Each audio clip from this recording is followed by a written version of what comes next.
Hai, salam sejahtera murid-murid. Bertemu kita kali ini di dalam sesi e-learning untuk subjek Pendidikan Moral Tingkatan 5. Okey, tajuk kita kali ini ialah Unit 16, Tanggungjawab Terhadap Keluarga. Sebelum kita pergi jauh, mari kita lihat apakah definisi tanggungjawab terhadap keluarga. Definisinya ialah kewajipan yang harus dilaksanakan oleh setiap individu terhadap keluarga untuk melahirkan keluarga bahagia, meningkatkan imej dan menjaga maruah keluarga. Dari situ kita lihat bahawa kewajipan anggota keluarga. Anggota keluarga bukan bermaksud ibu bapa sahaja. Anak-anak juga termasuk dalam tanggungjawab terhadap keluarga. Bermaksud anak-anak juga mempunyai tanggungjawab. Kerana apa? Setiap individu dalam keluarga tersebut perlu mempunyai tanggungjawab masing-masing supaya dapat melahirkan keluarga yang bahagia. Pertama, apakah tanggungjawab ibu bapa dalam sesebuah keluarga? Ibu bapa mempunyai peranan yang sangat penting dalam sesebuah keluarga. Peranan atau tanggungjawab pertama ibu bapa adalah menyediakan kemudahan asas untuk anak-anak. Contoh kemudahan asas ialah makanan, pakaian dan tempat tinggal.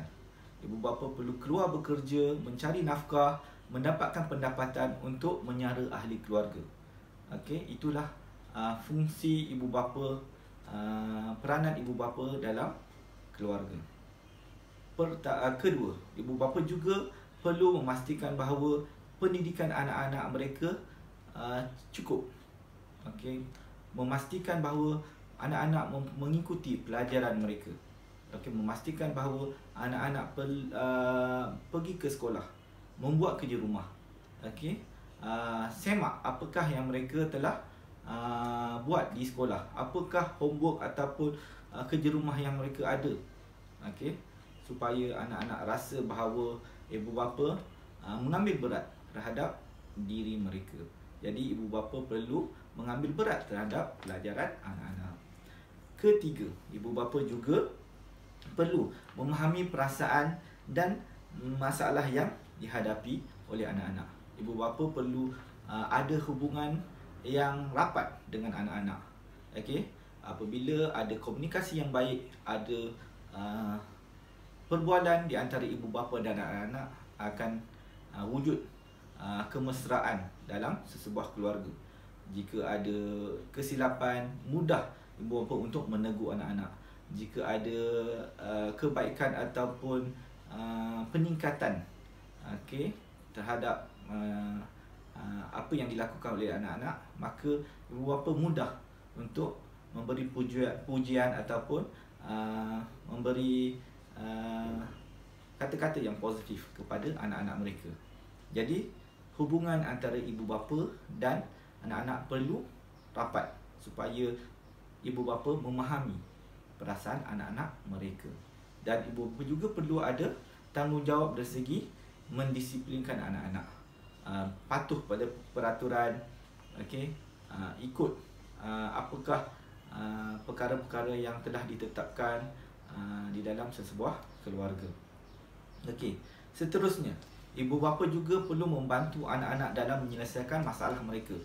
Bila hubungan ibu bapa dengan anak-anak sudah rapat, maka lebih mudah ibu bapa untuk merungkai apakah masalah anak-anak, berkongsi masalah anak-anak mereka dan mencari jalan penyelesaian yang terbaik. Ibu bapa yang bertanggungjawab akan rasa masalah anak-anak adalah masalah mereka juga. Oleh itu, anak-anak akan tidak mencari orang lain untuk berkongsi masalah mereka.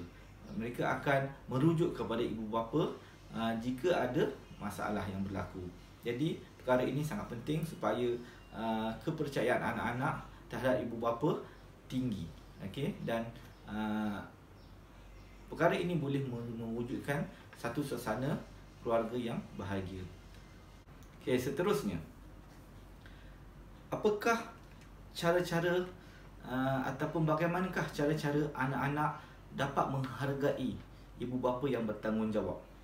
Anak-anak boleh menunjukkan penghargaan mereka kepada ibu bapa mereka dengan mengucapkan terima kasih apabila mereka mencapai sesuatu kejayaan.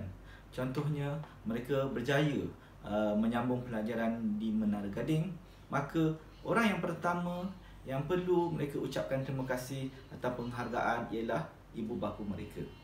Kedua, anak-anak juga perlu belajar bersungguh-sungguh. Dengan belajar bersungguh-sungguh, menunjukkan bahawa anak itu menghargai ibu bapa mereka. Okey, seterusnya yang ketiga ialah meraihkan hari istimewa ibu bapa mereka bersama-sama. Contoh hari istimewa ialah hari bapa, hari ibu, birthday ibu bapa. Okey. So dengan cara ini anak-anak dapat menunjukkan tanggungjawab mereka dalam memastikan pembentukan keluarga bahagia. Okey, seterusnya, apakah kesan sekiranya ibu bapa tidak melaksanakan tanggungjawab mereka terhadap keluarga? Okey, kesan yang dirasai ialah kepada anak-anak mereka. Okey, pertama, hubungan anak-anak dengan ibu bapa akan renggang.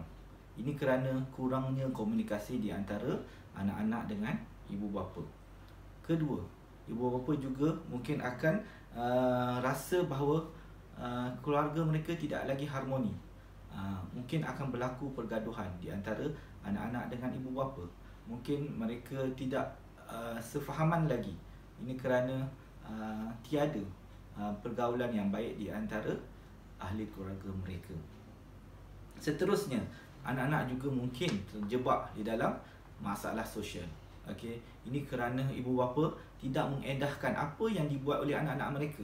Mungkin mereka mencari kebahagiaan di luar sana. Okey, mungkin anak-anak mereka tidak memahami bahawa tindakan mereka itu boleh mencemarkan nama baik keluarga. Boleh terjebak dalam perkara-perkara yang negatif. Okey, itu akan memberi kesan yang buruk kepada hidup anak-anak tersebut. Okey, apakah ciri-ciri keluarga bahagia? Di antara ciri-ciri keluarga bahagia ialah pertama, mempunyai hubungan yang erat di antara ahli keluarga.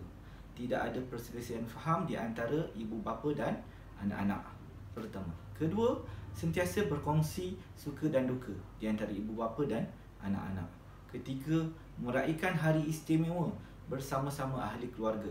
Okey. Keempat, saling membantu menyelesaikan masalah atau kesusahan yang dihadapi oleh ahli keluarga.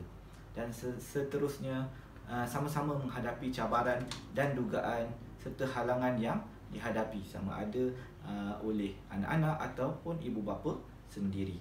Itu adalah ciri-ciri sebuah keluarga yang bahagia. Apakah peranan anak-anak pula di dalam keluarga? Pertama, anak-anak perlu menunaikan tanggungjawab mereka di dalam keluarga. Anak-anak perlu tahu apakah tanggungjawab mereka. Tanggungjawab mereka ialah belajar. Tanggungjawab mereka ialah tahu menguruskan diri mereka. Tanggungjawab mereka adalah membantu ibu bapa mereka di rumah. Itu adalah tanggungjawab anak-anak. Kedua, menolong ibu bapa yang ditimpa dalam kesusahan. Anak-anak perlu selalu menolong ibu bapa mereka sama ada kerja-kerja rumah ataupun apabila ibu bapa menghadapi kesusahan. Contohnya apabila ibu bapa mereka sudah tua, mereka perlu ada sikap bertanggungjawab untuk menjaga ibu bapa mereka. Seterusnya, anak-anak juga perlu menghormati ataupun menerima keputusan yang dibuat oleh ibu bapa mereka. Ibu bapa mereka membuat keputusan adalah untuk kebaikan semua ahli keluarga. Maka walaupun dia bertentangan dengan apa yang anak-anak rasakan, tapi sebagai anak-anak perlu menghargai apa yang diputuskan oleh ibu bapa mereka dan menghormati keputusan tersebut. Okey, baiklah. Mari kita lihat apakah punca kerenggangan hubungan di antara anak-anak dengan anggota keluarga. Pertama, puncanya berkaitan dengan kesibukan ibu bapa. Apabila ibu bapa sangat sibuk, tidak ada masa mereka untuk keluarga, maka anak-anak merasakan bahawa ibu bapa tidak mengambil berat terhadap mereka. Itu pertama. Kedua, Puncanya disebabkan oleh perselisihan faham di antara ahli keluarga. Ini kerana ahli keluarga mungkin kurang berkomunikasi, kurang berinteraksi di antara satu sama lain. Ketiga, sikap anggota keluarga yang tidak bertanggungjawab. Tidak mengendahkan dan tidak memperdulikan antara satu sama lain. Contohnya, anak-anak ada masalah, mereka menanggung masalah tersebut sendiri. Oleh itu, itulah punca menyebabkan hubungan di antara keluarga renggang. Apakah kesan apabila berlaku kerenggangan tersebut? Apabila berlaku kerenggangan di antara hubungan anak-anak dengan ahli keluarga, terutamanya kepada ibu bapa, maka akan berlaku pertama, anak-anak ataupun remaja akan terlibat dengan masalah sosial. Anak-anak mungkin cuba mencari ketenangan di luar dengan terlibat dengan perkara-perkara yang negatif seperti penyalahgunaan dadah, bersosial tanpa batasan. Ini akan menjatuhkan maruah keluarga. Seterusnya, anak-anak mungkin kurang menghormati ibu bapa mereka. Mereka mungkin melawan percakapan ibu bapa. Mungkin mereka tidak pandai menunjukkan hormat mereka kepada ibu bapa mereka. Kerana apa? Kurangnya interaksi di antara ibu bapa dengan anak-anak. Kurangnya didikan ibu bapa terhadap anak-anak. Seterusnya, yang paling menyebabkan keluarga tersebut tidak bahagia, berlaku perpecahan, pergaduhan di antara ahli keluarga. Keluarga akan menjadi kucak-kacir. Masing-masing membawa haluan masing-masing, membuat perkara yang mereka sukai tanpa ada peraturan atau batasan yang telah patut diletakkan oleh ibu bapa mereka. Jadi kesan hubungan yang renggang ini adalah sesuatu yang negatif. Oleh itu, ibu bapa perlu merapatkan hubungan di antara ahli keluarga mereka. Akhir sekali, mari kita lihat apakah kempen-kempen yang telah dilaksanakan oleh kerajaan bagi membina keluarga yang bahagia. Pertama, kerajaan telah melaksanakan kempen masyarakat penyayang. Kedua, kerajaan juga melaksanakan kempen menghormati golongan tua. Ketiga, kerajaan juga melaksanakan kempen utamakan keluarga, semakin hari semakin sayang. Dan tidak lupa juga kempen yang selalu kita dengar, iaitu kempen Rumahku Syurgaku. Dengan itu, berakhirlah penerangan cikgu berkaitan topik kali ini, iaitu tanggungjawab terhadap keluarga. Sekian, terima kasih.